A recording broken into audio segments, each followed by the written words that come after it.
Bonjour à tous, c'est Séverine. Bienvenue sur Trouver la paix et la joie. Aujourd'hui, nous allons parler du signe de croix, qui est un signe que nous faisons souvent, mais sans vraiment y apporter beaucoup d'attention, alors que c'est un signe de protection.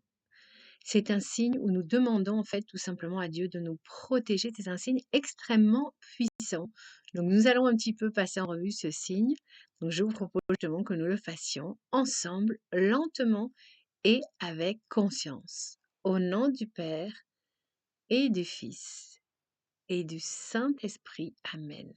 Ce signe nous permet en fait de nous relier à la Sainte Trinité.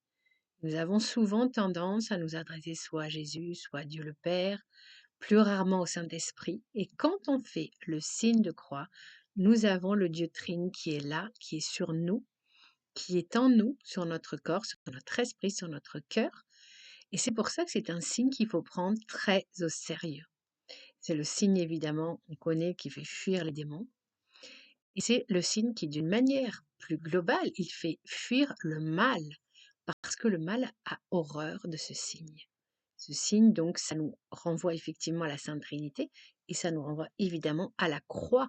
Et rappelons-nous que la croix, c'est un instrument de torture qui est devenu un instrument de salut, puisque c'est grâce à la croix eh bien, sur laquelle Jésus a souffert le martyre, que nous avons tous accès à une éternité de bonheur si nous suivons les pas du Christ.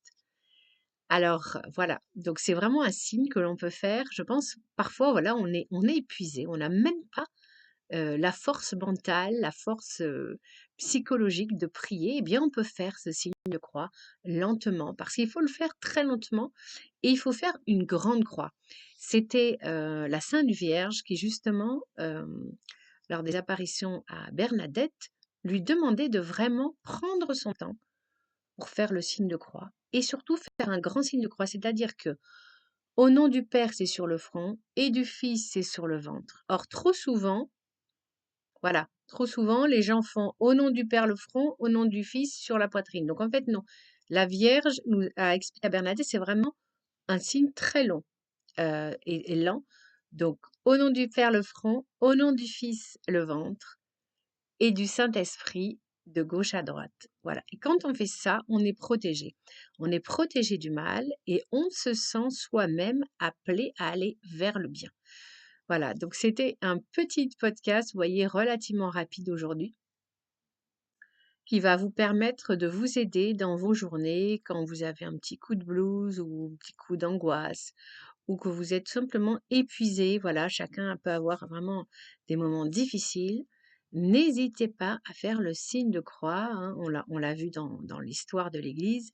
Ce signe de croix est un signe extrêmement puissant puisque il appelle sur nous la protection divine. Alors évidemment, on fait ce signe donc en pleine conscience, lentement, respectueusement, et évidemment avec énormément de foi, puisque c'est un signe, voilà, qui est relié à notre foi profonde. Voilà, soyez tous bénis. Je vous propose que nous terminions ce podcast par un signe de croix très lent, très respectueux, rempli de foi, d'amour et de reconnaissance.